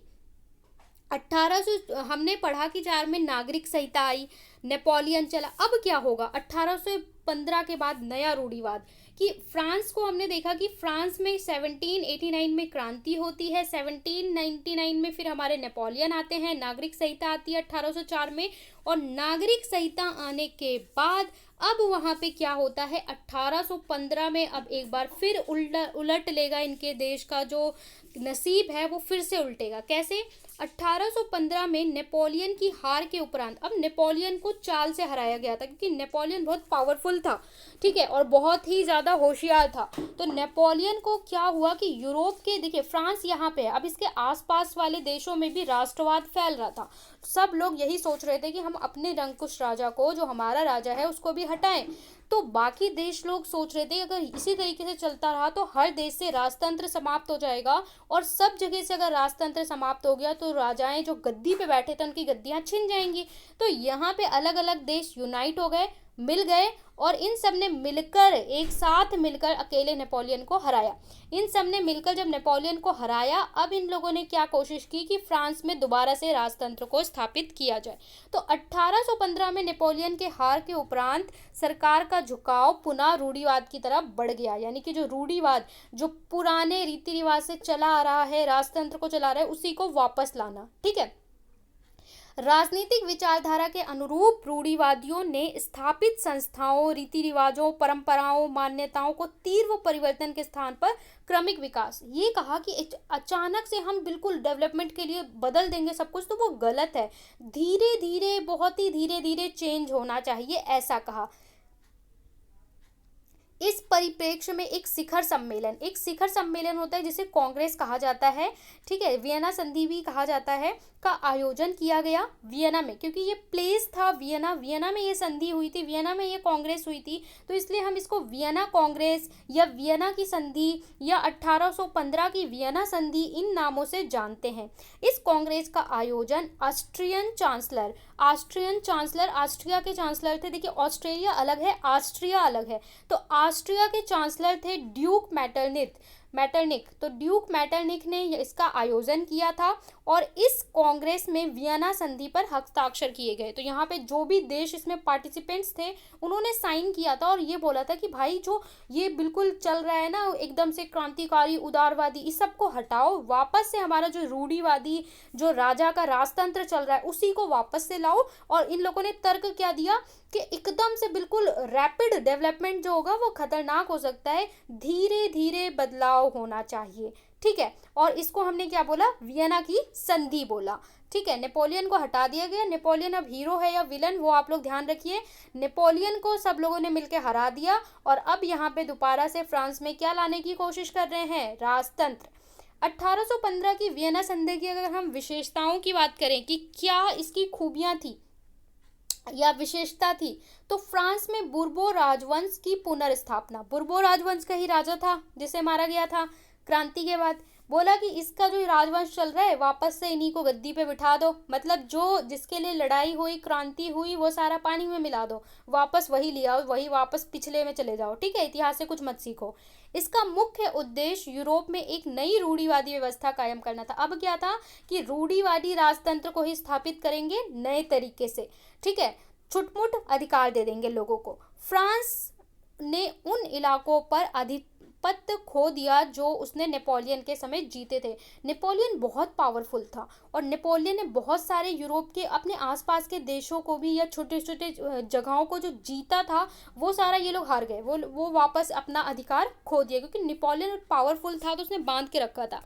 फ्रांस के सीमा विस्तार पर रोक के हेतु नए राज्यों की स्थापना की, विस्तार नहीं किया जाएगा और ज़्यादा, मतलब हमारी जो बाउंड्री है इसके आगे नहीं जाएंगे। तो ये सारी विशेषताएं थी वियना की संधि की। ओके, आगे चलते हैं। अब बात करते हैं क्रांतिकारी। क्रांतिकारी कौन से लोग थे? वियना कांग्रेस के बाद स्थापित किए गए राजतंत्रीय रूपों का विरोध करना और स्वतंत्रता की लड़ाई लड़ने के लिए प्रतिबद्ध ऐसे लोग जो इस संधि को, जो वियना में बात हुई थी, जो ये कांग्रेस गठित हुई थी, जहाँ पे ये मीटिंग हुई थी अलग अलग देशों की, इस चीज को ना मानने के लिए क्रांतिकारी क्या चाहते थे, युद्ध चाहते थे और इस व्यवस्था को हटाना चाहते थे कि भाई इतना लड़ाई लड़के इतना सब कुछ स्थापित किया गया और वापस से वही व्यवस्था आ गई। तो यहाँ पे एंट्री होती है क्रांतिकारियों की। अब यहाँ पे आपको दो पर्सनैलिटीज दिखाई हुई हैं, दोनों पर्सनैलिटी इंपॉर्टेंट है, मैं दोनों के काम बता दूंगी, आपको डिसाइड करना है who is the hero who is the villain. Okay, तो पहले तो ये हैं ड्यूक मैटरनिक, बहुत ही बड़े महाशय हैं। ठीक है, ड्यूक मैटरनिक वही बंदा है जिसने ये वियना की संधि अरेंज करवाई थी। तो देखिए इनका जो जन्म है, इनका जन्म 15 मई 1773 को हुआ था, 15 मई 1773 को हुआ था। वे ऑस्ट्रिया के चांसलर थे। ठीक है, और यही बंदा फायदा उठा के वियना में क्या करवाता है, संधि वियना की मीटिंग करवाता है। 1814 से 1848 1848 तक इस काल में इन्होंने यूरोप की राजनीति में महत्वपूर्ण भूमिका निभाई थी। यूरोप के राजनीतिक हालातों पर टिप्पणी करते हुए इन्होंने कहा था कि यदि फ्रांस छींकता भी है तो पूरे यूरोप को जुकाम हो जाता है। मतलब ये बंदा क्या कहता है कि पूरा क्या है, जो पूरा यूरोप चल रहा है वो कैसे चल रहा है, फ्रांस से चल रहा है। जो फ्रांस है, France is the centre point और ये पूरे यूरोप को चला रहा है। इसका वर्ड कैसे बोला है कि फ्रांस छींकता है तो पूरे यूरोप को जुकाम हो जाता है, कि मतलब हम कुछ करते हैं तो उसका असर पूरे यूरोप में होता है। इस तरीके का इसने स्टेटमेंट दिया था। ठीक है, वियना संधि में इनका महत्वपूर्ण भूमिका थी। भाई यही वियना संधि करवाते हैं, अलग अलग देश यहाँ पे सम्मिलित होते हैं। नेपोलियन युद्ध के उपरांत यूरोप की पुनर्रचना एवं राजतंत्र, पुराना जो रूढ़िवादी राजतंत्र की पुनर्स्थापना में इन्होंने सक्रिय भूमिका निभाई, जिसके लिए लोगों ने अपनी जान दी, क्रांति करी, राजा को हटाया। ये बंदा क्या कर रहा है कि वापस से उसी रूढ़िवाद विचारधारा को वापस से फ्रांस में लाकर इसने थोप दिया। ठीक है, और क्या बोल रहे हैं कि फ्रांस जो है पावर है, सेंटर पावर है। तो अब ये हीरो है या विलन वो आपको डिसाइड करना है। अब अगले पर्सनैलिटी हैं ज्यूसेपी मैत्सनी। इनके बारे में भी थोड़ा सा जानना होगा आपको, ज्यूसेपी मैत्सनी के बारे में। इनका जन्म 1807 में जिनेवा में हुआ था और कुछ समय पश्चात ये कार्बोन में मुक्त संगठन के सदस्य बन गए थे, कार्बोनरी में सदस्य बन गए थे। अब ये पर्सन कौन है, इनके बारे में आपको थोड़ा इंटरेस्टिंग जानने को मिलेगा कि 24 साल की युवा अवस्था में लुगुरिया में क्रांति करने के लिए इन्होंने 1831 में देश से निकाल दिया गया था। ये एक क्रांतिकारी भी आप इन्हें बोल सकते हो। ठीक है, 24 साल की एक यंग एज में ही इन्होंने क्रांति की थी और उस क्रांति के लिए इन्हें देश से निकाल दिया गया था। भूमिगत संगठनों की स्थापना की। पहला था कि मासाई या यंग इटली और दूसरा था यंग यूरोप। दो संगठन बनाए थे, ठीक है, जिसमें बहुत सारे मेंबर्स होंगे, बहुत सारे युवा जुड़े थे, जिसका एक का नाम था यंग इटली, दूसरा का था यंग यूरोप। और मैथ्सनी द्वारा राजतंत्र का जोरदार विरोध किया। ये बंदा राजतंत्र को वापस ला रहा है और ये जो मैथ्सनी है ये क्या बोल रहे हैं, राजतंत्र को उखाड़ के फेंको, हटाओ राजतंत्र को। प्रशासनिक रूढ़िवादी जो ये विचारधारा थी इसको ये हटाना चाहते थे।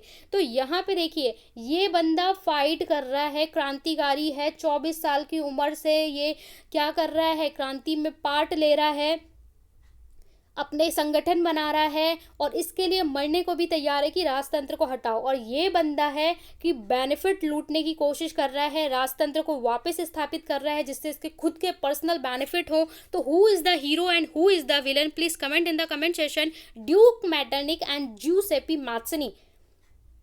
ओके, क्रांतिकारियों की आयु। अब जो क्रांति चलती है, देखिए फ्रांस की जो स्थिति थी कि फ्रांस ने अपने क्लास 9 में खुश हो गए कि आज़ाद हो गया, फ्रांस में क्रांति हुई, राजा को मार दिया, लेकिन वापस देखा फ्रांस वापस उसी चंगुल में फंस गया, फिर से वहाँ पे राजतंत्र गद्दी पे बिठा दिया। जिस राजवंश के राजा को गिलोटिन पे लटकाया वही उसी का राजा दोबारा गद्दी पे बैठ गया, उसी राजवंश का।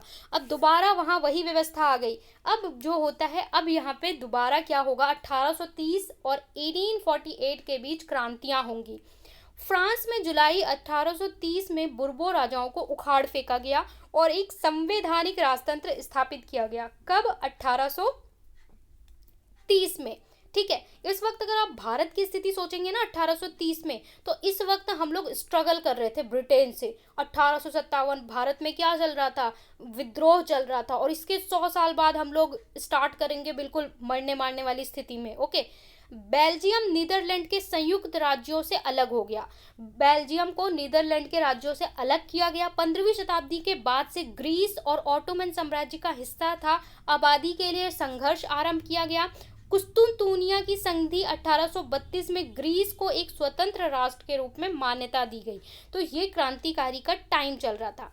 अब रूमानी कल्पना और राष्ट्रीय भावना। राष्ट्रीय भावना थी वो पनप रही थी, उसमें कैसे योगदान दिया जा रहा था।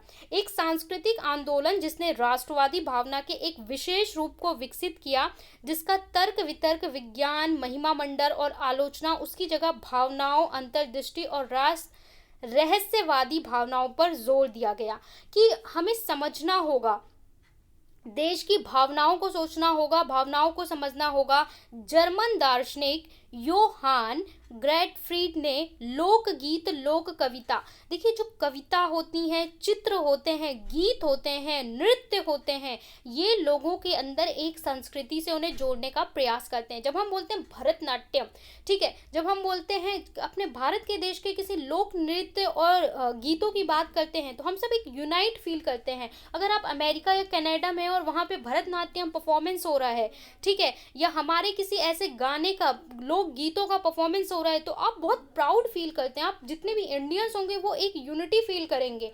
तो यही होता है लोकगीत, ये हमारी संस्कृति को हमें बांधने में। तो ये हुआ कि लोगों को यूनाइट करने के लिए, राष्ट्रवाद को बढ़ाने के लिए इस भावनाओं से सोचना होगा।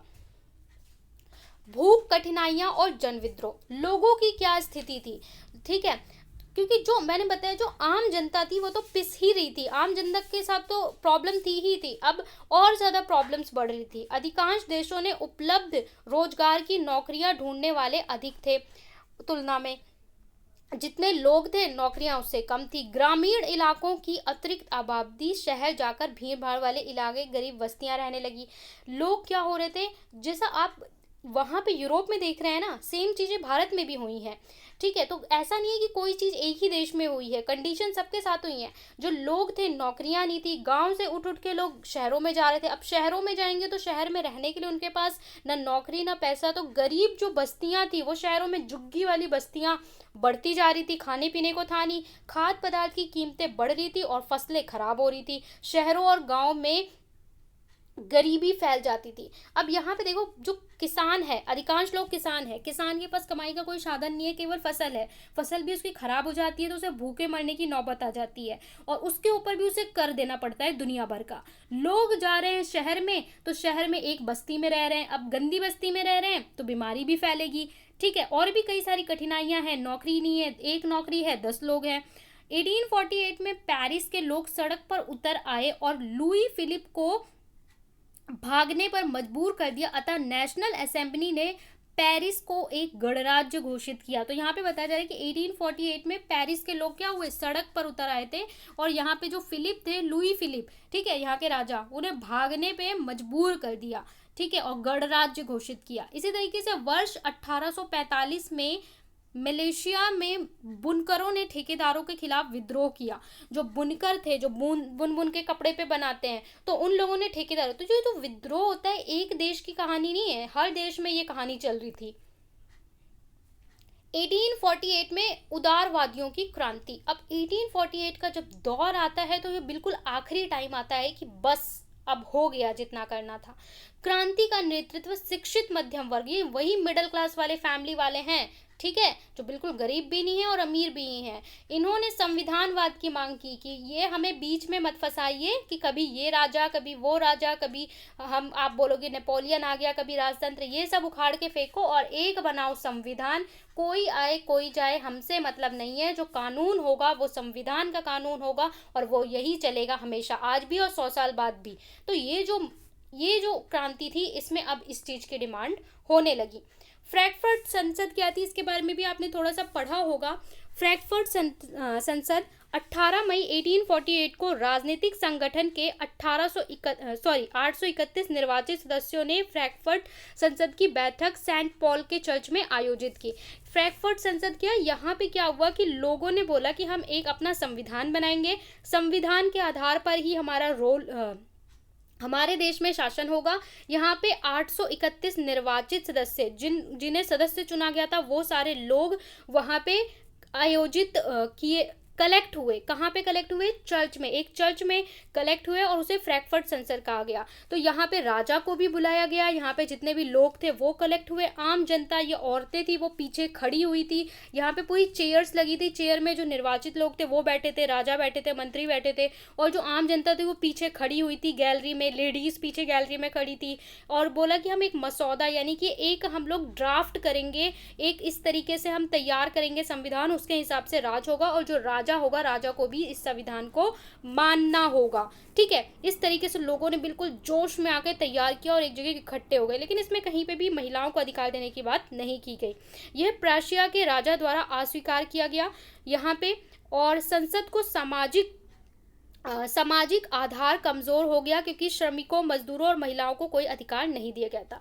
यहाँ पे जो अधिकार की बात की गई थी उसमें मजदूरों को, महिलाओं को और श्रमिकों को कोई अधिकार की बात नहीं की गई थी, और जो राजा होता है वो इसे मानने से इनकार कर देता है और सेना को बुला के और बोलता है कि भाई इन सबको अलग थलग करो, और ऐसा कुछ भी नहीं होगा, और लोग भी अलग थलग पड़ जाते हैं, तो ये चीज़ इम्प्लीमेंट नहीं हो पाती। अब बात करते हैं कि जर्मनी और इटली का एकीकरण। मैंने बताया कि जर्मनी, आज आप मैप में देखोगे और उठा के उस टाइम का मैप देखोगे तो बिल्कुल अलग होगा, इटली को भी उस टाइम का मैप देखोगे, अभी देखोगे तो बिल्कुल अलग होगा। तो जर्मनी और इटली की क्या कहानी थी? फ्रांस का तो हमने पढ़ लिया कि वहाँ पे वो लोग अपना संविधान बना लेते हैं, अपना रूल बना लेते हैं। जर्मनी या इटली का क्या होता है, इस चीज़ को आपको समझना होगा।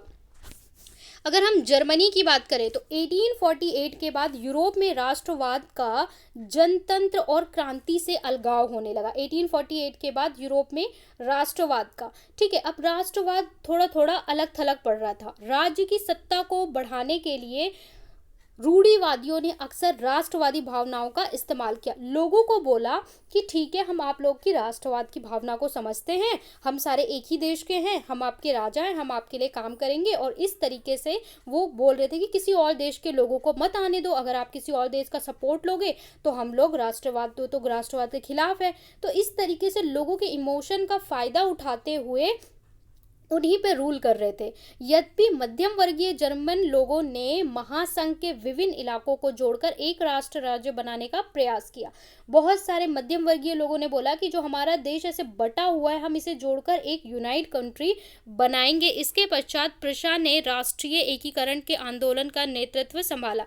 अगर हम जर्मनी का एकीकरण पढ़ें तो जर्मनी का एकीकरण होता है 1866 टू 1871। इसमें जो जर्मनी है ये पूरा एक यूनाइटेड कंट्री बनती है। कैसे बनती है, कहाँ से शुरू होता है एकीकरण? प्रशा के नेतृत्व में हुआ, यानी इसका यूनिफिकेशन किसके नेतृत्व में हुआ? प्रशा के। ठीक है, ये भी देश है। प्रशा के प्रमुख मंत्री ऑटो वन बिस्मार्क ने राष्ट्र निर्माण में मुख्य भूमिका अदा की। 7 वर्ष के दौरान ऑस्ट्रिया, डेनमार्क और फ्रांस से 3 युद्धों के प्रशा की जीत हुई और एकीकरण की प्रक्रिया पूरी हुई। ये एकीकरण कर रहे थे तो इसमें दूसरे लोगों के साथ इनको लड़ाई भी लड़नी पड़ी, ऑस्ट्रिया के साथ, डेनमार्क के साथ और फ्रांस के साथ। और ये 7 वर्षों की लड़ाई के बाद इसका पूरा यूनिफिकेशन यानी एकीकरण जर्मनी का पूरा हुआ। 1871 में केसर विलियम प्रथम, ये केसर विलियम प्रथम है, इनको साम्राज्य का राजा घोषित किया गया। अब यहाँ पे राजा बनाया जा रहा है, लेकिन कहा कि यहाँ पे निरंकुशवाद नहीं होगा, राजा होगा। लेकिन राजा कैसे शासन करेगा?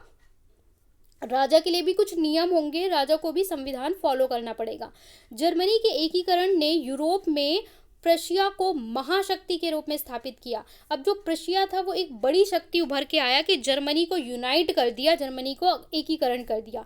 नए जर्मन राज्य में मुद्रा, बैंकिंग एवं न्यायिक व्यवस्था का आधुनिकीकरण किया गया और उस पर जोर दिया गया कि बैंकिंग व्यवस्था होनी चाहिए, आधुनिकरण होगा, मॉडर्नाइजेशन होगा। और राजा भी जो बनाया गया है ना, तो राजा भी मनमानी नहीं करेगा, अब निरंकुश राजा नहीं चलेगा। अब अगर हम राजा को भी बिठाएंगे तो राजा के लिए भी एक रूल बुक होगी। हमारा राजा जो भी होगा वो इस रूल बुक के हिसाब से काम करेगा। जैसे हमारा प्रधानमंत्री होगा वो कैसे काम करेगा, उसके लिए संविधान है, तो वैसे यहाँ पे जो राजा होगा उसके लिए भी संविधान होगा। ठीक है, इस तरीके से होता है। यहाँ पे आप लोग मैप देख सकते हो, ठीक है, लोकेशन देख सकते हो, आपको पता चल जाएगा ये है आपका प्रशा।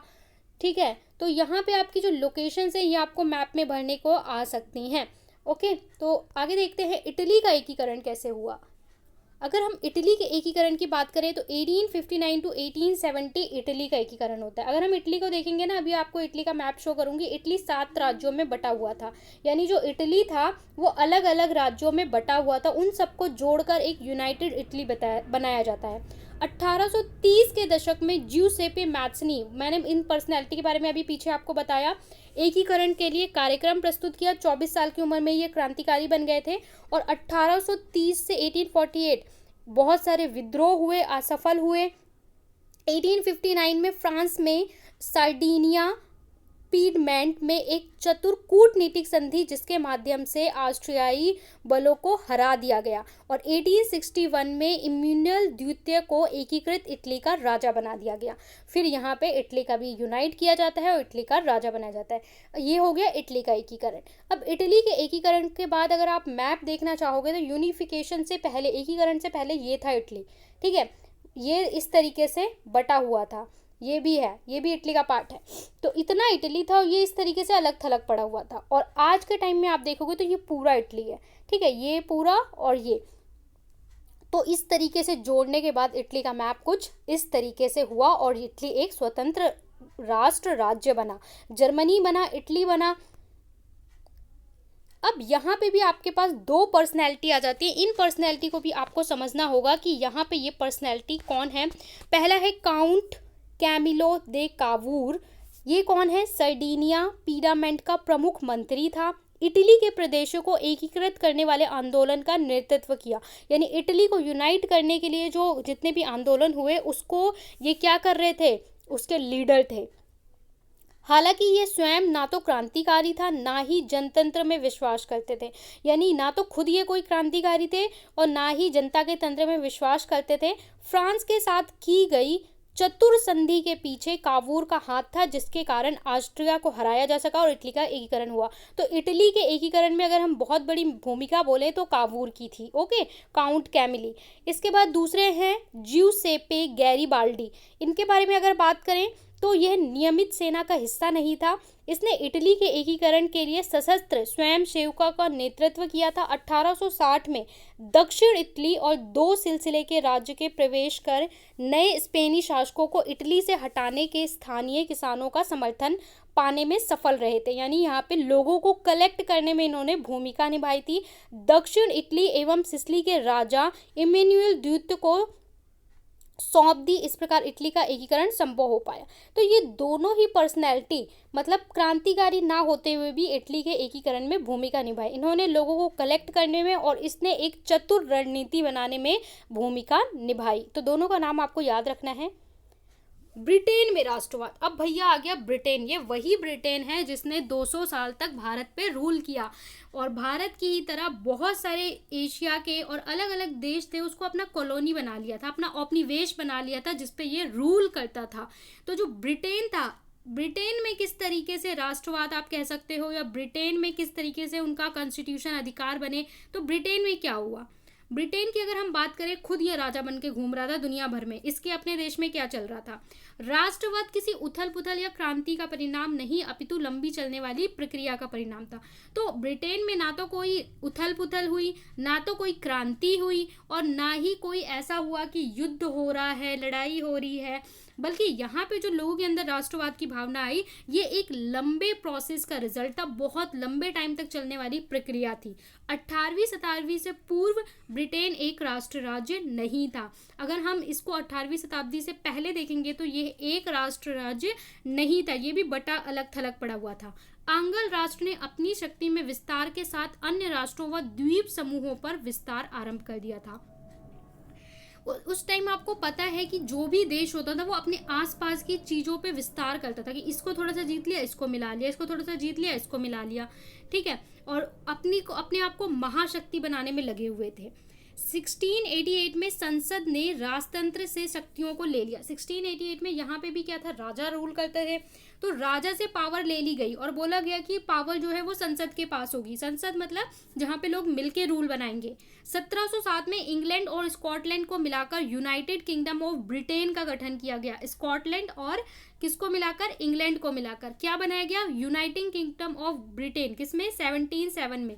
फिर 1798 में असफल विद्रोह के बाद 1801 में आयरलैंड को बलपूर्वक यूनाइटेड किंगडम में शामिल कर लिया गया।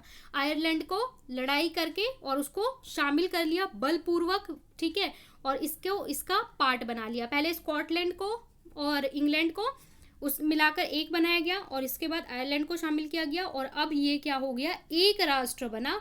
और एक राष्ट्र जब बन जाता है तो लोगों के अंदर अपने आप राष्ट्रवाद की भावना आ जाती है। अब नए चिन्हों को यूज़ किया गया, तिरंगा, अपना एक फ्लैग, नए चिन्ह, ठीक है, और इस तरीके से राष्ट्रवाद को बढ़ाया गया। देखिए इन लोगों ने 1800 तक अपने यहाँ पे तो क्या किया, अपने यहाँ पे कानून बना लिया, संविधान बना लिया, अपने आप को क्या कर लिया, एक राष्ट्र राज्य बना लिया। और इस वक्त अगर आप भारत की स्थिति करोगे ना, तो भारत में इन लोग का अत्याचार शुरू हुआ था। 1857 में इंडिया में 1857 का विद्रोह होता है और इसके 100 साल बाद 1800 में ये खुद हो गए और इसके 100 साल बाद 1900 में, हमारे यहाँ 1900 में लड़ाई तेज होती है। जब विश्व युद्ध चलता है 1814 से 15 में गांधी जी आते हैं, तब हम लोग के यहाँ जो लड़ाई है वो तेज चलती है। मतलब खुद ये सारी यूरोप में चीज़ें देख चुके हैं। आप इस चीज़ को भारत से कनेक्ट करने की कोशिश करोगे तो हमारे जो लीडर्स थे वो ज़्यादातर यूरोप की कंट्री होके आए थे, वहाँ से पढ़ाई करके आए थे, तो वो लोग जानते थे कि राष्ट्रवाद क्या है और किस तरीके से लोगों के अधिकार की बात वहाँ पर वो चीज़ें हो चुकी थी। तो वही चीज़ें वो अपने देश में इम्प्लीमेंट करने में सक्षम हो रहे थे, सफल हो रहे थे। राष्ट्र की दृश्य कल्पना। अब राष्ट्र की कल्पना हो रही थी, हर देश में अपने एक देश की कल्पना कर रहे थे, कवि कर रहे थे, लेखक कर रहे थे कि जो हमारा देश होगा वो कैसा होगा, और उसके लिए अलग अलग प्रतीकों का इस्तेमाल किया जा रहा था। राष्ट्र को महिला के आकृति के रूप में चित्रित किया जाता था, राष्ट्र को औरत के रूप में या देवी के रूप में दिखाया जा रहा था। जैसे हम बोलते हैं ना भारत माता, एक्चुअली में वो कोई एग्जिस्ट नहीं करता, लेकिन इसलिए बोलते हैं जिससे लोग एक साथ जुड़ सके, और इसको हम क्या बोलते हैं, रूपक, अलग अलग रूपक, यानी कि जिसको आप सिंबल बोल सकते हो, ठीक है। राष्ट्र को स्त्री के रूप में परिभाषित करने के लिए चुना गया था, जो वास्तविक जीवन में किसी विशेष महिला के लिए नहीं थी, बल्कि अपने राष्ट्र के अमूर्त विचार को ठोस करने के लिए कि हम एक स्वतंत्र राष्ट्र है या हम एक राष्ट्र है, उसको दिखाने के लिए स्त्री का प्रतिमा या स्त्री के रूप में चित्रित किया जा रहा था। जैसे फ्रांस में मेरियान को और जर्मनी में जर्मेनिया को राष्ट्र रूपक माना गया था। ये आप चित्र देख सकते हो जर्मेनिया का, जर्मन में यहाँ पे ये रिवर की प्रोटेक्शन करते हुए जर्मेनिया को दिखाया गया है। देश को एक स्त्री के रूप में दिखाया जा रहा है और यहाँ तिरंगे के साथ दिखाया गया है, फ्लैग के साथ दिखाया गया है। तो यहाँ पे अलग अलग रूपों का प्रयोग किया जा रहा था। राष्ट्रवाद और साम्राज्यवाद, इसमें हमें बताया जाएगा यूनान का स्वतंत्रता संघर्ष कि यूनान के बारे में, और ऑटोमन का हम थोड़ा सा देखेंगे। तो यूनान ऑटोमन साम्राज्य का हिस्सा 15वीं शताब्दी से था। ये देखिए, ये वही ऑटोमन साम्राज्य है जिसके बारे में जब हमारे देश में बात चल रही थी खिलाफत आंदोलन की, भाई ऑटोमन साम्राज्य है, उसने पूरा खलीफा को ले लिया। ठीक है, तो देखिए यूनान ऑटोमन साम्राज्य का हिस्सा 15वीं शताब्दी से था। क्रांतिकारी राष्ट्रवाद 1789 था, जिसमें आधुनिक रोमानिया, बल्गारिया, अल्मेनिया, ग्रीस और फ्रांसीसी क्रांति के उपरांत के उदय ने यूनानी लोगों के मन में स्वतंत्रता की भावना को प्रज्वलित कर लिया। आज के टाइम में अगर आप देखोगे तो आज के टाइम में आपको बताया गया है कि इसमें कौन से देश हैं, तो वो आपको बताया जा रहा है रोमानिया, बल्गारिया, अल्मेनिया, ग्रीस। ठीक है, तो यहाँ पे यूनान के में भी लोगों के अंदर स्वतंत्रता की भावना आती है। 1821 में वहाँ स्वतंत्रता के लिए संघर्ष शुरू होता है। जब फ्रांस की क्रांति हुई थी तो यहाँ पे भी लोगों के अंदर भावना आती है कि हमें भी स्वतंत्र होना चाहिए। यहाँ संघर्ष शुरू होता है। यूनान के लोगों को निर्वासन में रह रहे यूनानियों के साथ साथ पश्चिमी यूरोप के लोगों का भी समर्थन मिला। साथ में आसपास के जो लोग थे, आसपास देश थे, उन्होंने समर्थन किया। विभिन्न कवियों, कलाकारों ने भी स्वतंत्रता के लिए जनमत निर्माण में महत्वपूर्ण भूमिका निभाई। देखिए, हर देश में कवि और कलाकार ने भूमिका निभाई ही निभाई है। अंग्रेजों के कवि लॉर्ड बायरन धनराशि एकत्र की, और जो यहाँ पे एक कवि हैं, इन्होंने धनराशि कलेक्ट की और युद्ध के लिए गए, जहां 1824 में बुखार के कारण उनकी मृत्यु हो जाती है, और 1832 में कुस्तुनतुनिया की संधि ने यूनान को एक स्वतंत्र राज्य के रूप में मान्यता दी। तो इस प्रकार से इसका संघर्ष होता है, यूनान भी एक स्वतंत्र राष्ट्र बनता है। आज के टाइम में देखना चाहोगे तो ये सारे देश आप लोग देख सकते हो, आधुनिक रोमानिया, बल्गारिया, अल्बेरिया, ग्रीस। ओके, तो ये यूनान का स्वतंत्रता संघर्ष था, क्योंकि यूरोप की बात हो रही है तो यूरोप में सारे देशों को इंक्लूड किया जा रहा है, यूरोप के अलग अलग।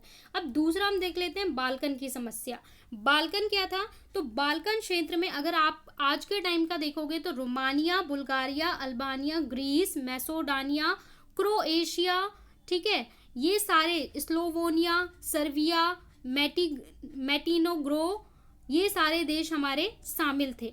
बाल्कन भौगोलिक और जातीय भिन्नता का एक क्षेत्र था। ऐसा क्षेत्र था जहाँ पे रहने वाले लोग सारे अलग अलग भाषाएं बोलते थे, अलग अलग जाति के थे। ऑटोमन साम्राज्य का नियंत्रण था, और इस क्षेत्र पर ऑटोमन साम्राज्य का नियंत्रण था। जैसे हमारे देश पे ब्रिटेन का नियंत्रण था, वैसे इस क्षेत्र पर, बाल्कन पर किसका नियंत्रण था?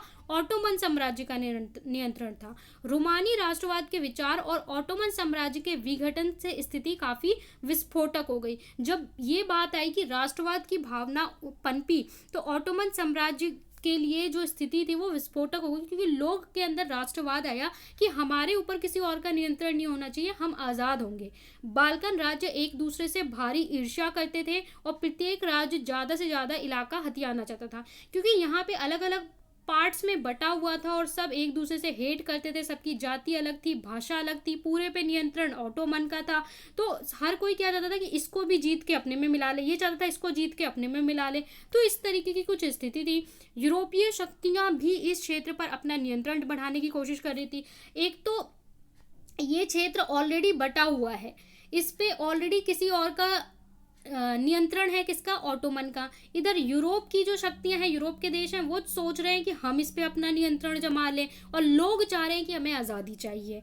ठीक है, इसके कारण इस क्षेत्र में कई युद्ध हुए। अब इस क्षेत्र के लिए बहुत सारी लड़ाइयाँ हुई। जो लोग हैं वो अपने राष्ट्रवाद के लिए लड़ना चाह रहे हैं, पर वो लोग आपस में भी लड़ रहे हैं। इधर से दूसरा इसके ऊपर कब्जा करके बैठा है, तीसरा इसके ऊपर कब्जा करना चाहता है। तो इन सारी लड़ाइयों की वजह से क्या होता है कि लड़ाई होती है, और जिसका एक पैमाना तैयार करता है किसके लिए? प्रथम विश्व युद्ध के लिए। तो जो आप देखोगे 1914 to 1918 जो प्रथम विश्व युद्ध होता है, जहाँ पे दो गुट में देश बट जाते हैं, एक तरफ सारे यूरोप की देश होते हैं, एक तरफ तुर्की वगैरह होते हैं। तो किस तरीके से ये प्रथम विश्व होता है, तो उसका एक कारण ये भी था। ठीक है। तो ये सारी स्थिति होती है पूरे चैप्टर की। तो यहाँ पे हमारा जो चैप्टर है वो पूरा कंपाइल होता है। अब यहाँ पे कुछ आपको क्या दे रखे हैं, प्रतीकों के अर्थ। यहाँ पे आपको कुछ प्रतीक दिए हैं, उनका मीनिंग क्या है। टूटी हुई बेड़ियों का मतलब क्या है, आज़ादी मिलना। और यहाँ पे बाज छाप कवच का मतलब क्या है, जर्मन साम्राज्य की प्रतीक। इसके अलावा पत्तियों का मुकुट, बलूत पत्तियों का मुकुट का सिंबल क्या है, बहादुरी, मतलब बहादुरी के लिए, इन सब चीज़ों के लिए ये कुछ सिंबल थे। तलवार का मतलब था मुकाबले की तैयारी।